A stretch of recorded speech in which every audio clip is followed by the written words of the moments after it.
শত্ৰু আছে কিছুমান মানুহে ভুল কিছুমান কথা বা এডিট কৰি বেলেগ জায়গাৰ পৰা এটা ফটো আনি এডিট কৰি প্ৰচাৰ কৰিছে ইয়াৰ প্ৰমাণ হৈছে আপোনালোকে প্ৰমাণ দিছে যে এইটো জায়গা ইয়াত নহয় তিনৰ চালিয়ে ঘৰত তলত ডেন্স হৈ আছে এইটো ইয়াত আছে জানো মন্দিৰৰ দৃশ্য সেইটো আনি ইয়াত যোগদান কৰাৰ অৰ্থটো কি আমাক বদনাম কৰিব লাগে আমাক বদনাম কৰাৰ কাৰণে এইটো কৰিছে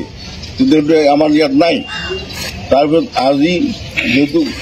বহুতো কমপ্লেইন কৰিছে আমি এই পাগলাখানাৰ এইটো টকা দৃষ্টি ৰাখিছিলোঁ তথাপিও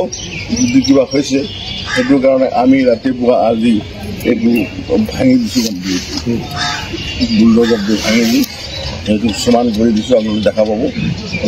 আচলতে চাওক এইটো অনুষ্ঠান আজি নতুন নহয় বহুত পুৰণা 89 বছৰ এইটো অনুষ্ঠান চলি আছে খান আছিল দিনবন্ধু ৰহমাতুল্লাহ অঞ্চলত যেতিয়া আহিছিল জংঘল আছিল তেতিয়া জামাদাৰহাট আপোনাৰ অফিচ আছিল ইংৰাজৰ জামানাত সেইটো সময়ত ৰাজঘাটে আছিল তাতে পোষ্ট অফিচ তাতে আছিল তাৰ পৰা এইখিনি গোটেইখিনি জংঘল আছিল ইয়াতে তেখেতে ফাৰ্ষ্ট পদাৰ্পণ কৰে এইখিনি বছৰ তলত হেৰি ঘৰ এটাত তেখেতে আহে বহুদিন ইয়াতে অৱস্থান কৰাৰ পিছত লক্ষীপুৰৰ জমিদাৰ কেনেকৈ গম পায়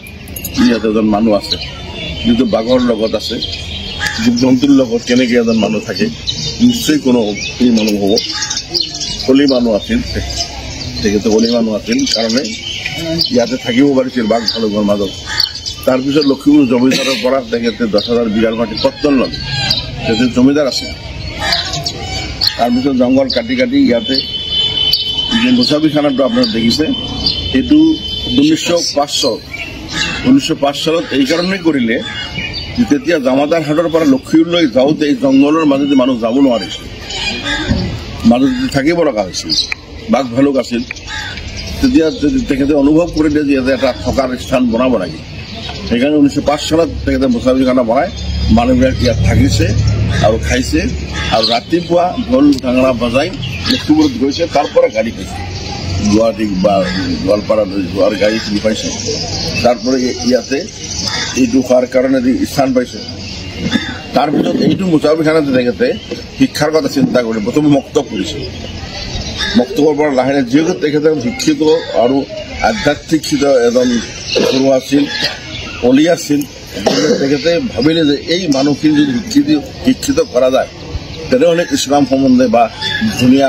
বেলেগ চাবজেক্ট ধৰ্ম বিজ্ঞান দৰ্শন ৰাজনীতি অৰ্থনীতি ইত্যাদি শিক্ষিত হ'ব পাৰে সেই অঞ্চলটো স্বাৱলম্বী শিক্ষিত হয় আৰু জাতিৰ মেৰুদণ্ড এইটো আৰু তেখেতৰ এটা ই আছিল তেখেতে কোনো হিন্দু মুছলমান বুলি কথা নাছিল তেখেতে আপোনাৰ বিভিন্ন জেগাত ভাল ছাত্ৰ যদি ভাল ছাত্ৰ হয় তেখেতে পঢ়াইছিল নিজে খৰচ দি বাহিৰত পঢ়িব পঠাইছিল হিন্দু মুছলমানৰ কোনো কথা নাছিল এনেকৈ এই জেগাটো লাহে লাহে ডেভেলপ হ'ল তেখেতে ইন্তেকাল হোৱাৰ পিছত 1935ত ইন্তেকাল হোৱাৰ পিছত তাৰ পিছৰ পৰা লাহে লাহে এই অনুষ্ঠানটো শিষ্যসকলে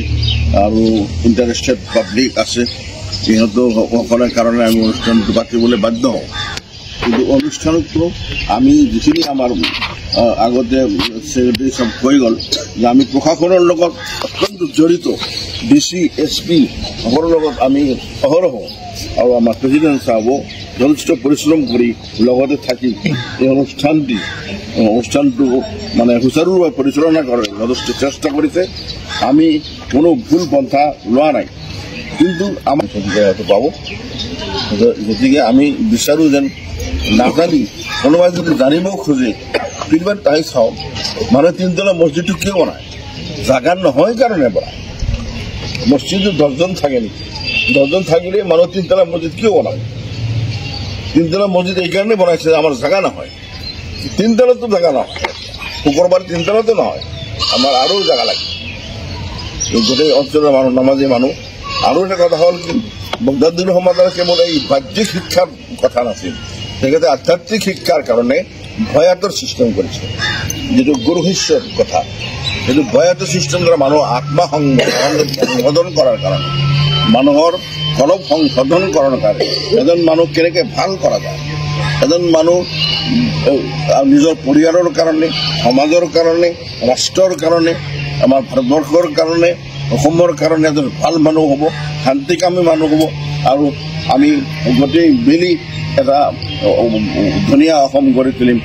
শক্তিশালী শান্তিৰ ভাৰতবৰ্ষ গঢ়ি তুলিম এইটো আমাৰ ইংগিত কৰা আছিল এইটো আমাৰ আশা মোৰ দাদী ৰহমানটোৰো এইটো আশা আছিল মোৰ আব্বা তেওঁতা নৈৰুদ্দিন আহমদ কাদিৰ এইটো আশা আছিল মানুহ শিক্ষিত হোৱাৰ মতলব কি দেশক জানক দেশক বুজক আৰু আমি ভাৰতবৰ্ষত থাকোঁ এই ভাৰতবৰ্ষ এটা শান্তিৰ দেশ হওক প্ৰগতিৰ দেশ হওক শক্তিশালী দেশ হওক এইটো আমাৰ কামনা এইটো এইবিলাক আজে বাজে কথা আমি মূল্য নিদিওঁ আৰু এইবিলাক ভুল কথাৰ আপোনালোকে প্ৰতিবাদ কৰিব যিটো আপোনালোকে সাংবাদিক সেইটো আপোনালোকে ৰাস্তাটো জানে ভালকৈ